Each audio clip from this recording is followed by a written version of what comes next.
What is going on, guys? Welcome back to another video. Today we're going to be talking about why I decided to become a real estate agent at the age of 18. Now, most real estate agents, at least that I know, are much older than that, and I think I only know of one or two personally that are around my age. Honestly, I think I'm the youngest one I know. I realize a lot of people have gotten their license at 18. I'm aware of that. I figured in this video I'd give a little bit into why I decided to do that and more of my strategy in doing that, because it's not something people normally do at this age. The first kind of reason for doing this was it's going to give me extra income and extra experience into an area or an industry that I want to get into later. I pretty much figured, why not get into the industry now and get some experience, maybe even make some money before I even want to actually get into it, if that makes any sense. In other words, I didn't see anything stopping me from doing it now, so why not do it now? Real estate is really an area where I figured I wanted to do a lot of things when I'm older in, and I think by having experience now, I'm able to get a head start on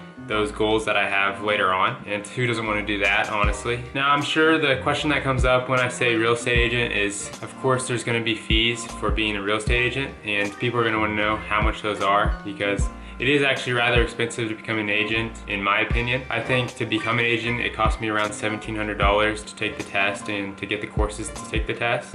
Now, it's lowered a little bit, not much, to around, I think my last year's fees were $1,239, and that's every year I pay that much to become an agent. So it is rather expensive depending on how you think about it.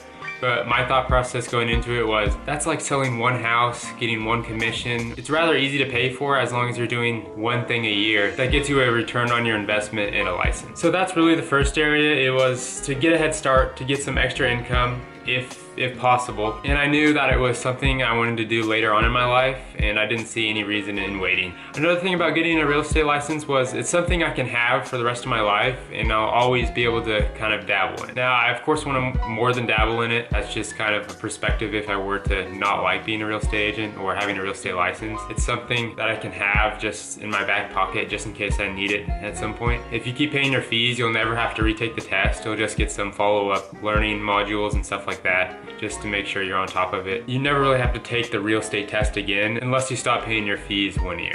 Or it might be 2 years, I don't really even know. I don't plan on stop paying them, so I'm not too worried about it. And with a real estate license, there's so much you can do with it. You can become an apartment manager, you can work for the government, you can do certain appraisals. There's just so many ways that being a real estate agent can go that it's really just an investment into a bunch of other investments. One of the big reasons for me was it was a gateway into a big industry that I wanted to get into, and this was real estate investing. Now, I decided around 17 years old that I really wanted to go with the real estate investing side of things just because people in my family have done the same, and I figured it would be invaluable to have someone who's done the exact same thing I want to do and be able to follow in their tracks and kind of learn how they do it. It's much easier to see someone doing it rather than looking up how to do it on the internet and kind of taking a guess. Although you're always gonna have to take that jump to actually do it yourself. As I was saying, being a real estate agent is a gateway into real estate investing. Being an agent gives you access to deals that you wouldn't otherwise have. For example, you get access to the MLS, which you're gonna get all the properties that are currently listed. And just that ability alone is almost probably worth it. That's really what you're paying for when you get a real estate license, is that access to the MLS.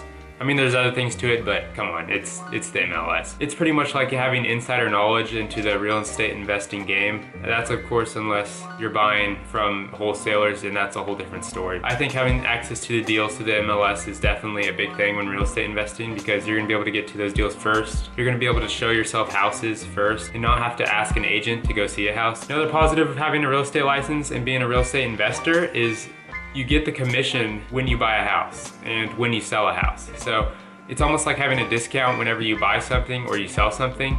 This is something you wouldn't have if you didn't have a real estate license. You wouldn't be able to get a commission on your own sale or your own buy. And who doesn't want a discount on really anything? I think it gives you more of an ability to control your deals that you wouldn't have if you didn't have the license. And to me, I see that as a big positive. Another big thing to it is networking. Networking is huge with having a license. You're gonna be able to come into contact with other agents, contractors, investors, other investors, pretty much anyone in the real estate game. You have a better chance of meeting them and talking with them if you're a real estate agent, because you're already putting yourself into the industry. I mean, I get emails probably every day from the Kansas Association of Realtors for classes you can go to. To be honest, I don't really go to them.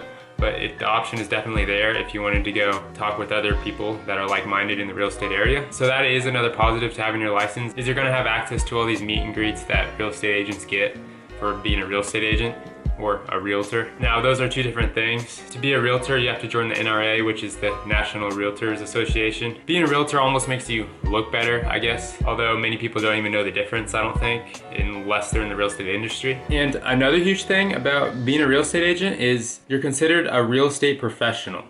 Now, what this means is you have a full-time job basically in real estate, and this is on top of being self-employed. Of course, being self-employed gets you a lot of benefits also, and one of the biggest benefits for both of these is taxes.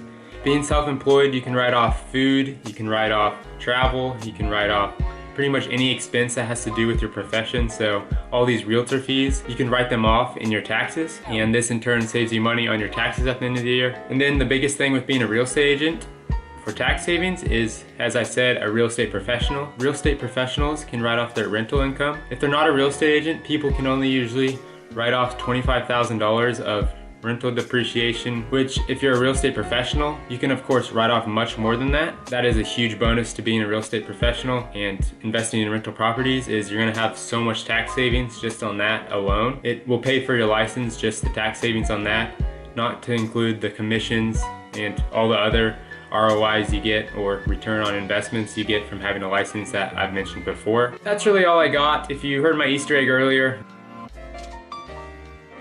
gonna be some videos coming up about a possible property that I may not or may not have bought. That is coming up soon. I'll see you guys in the next one. Bye-bye.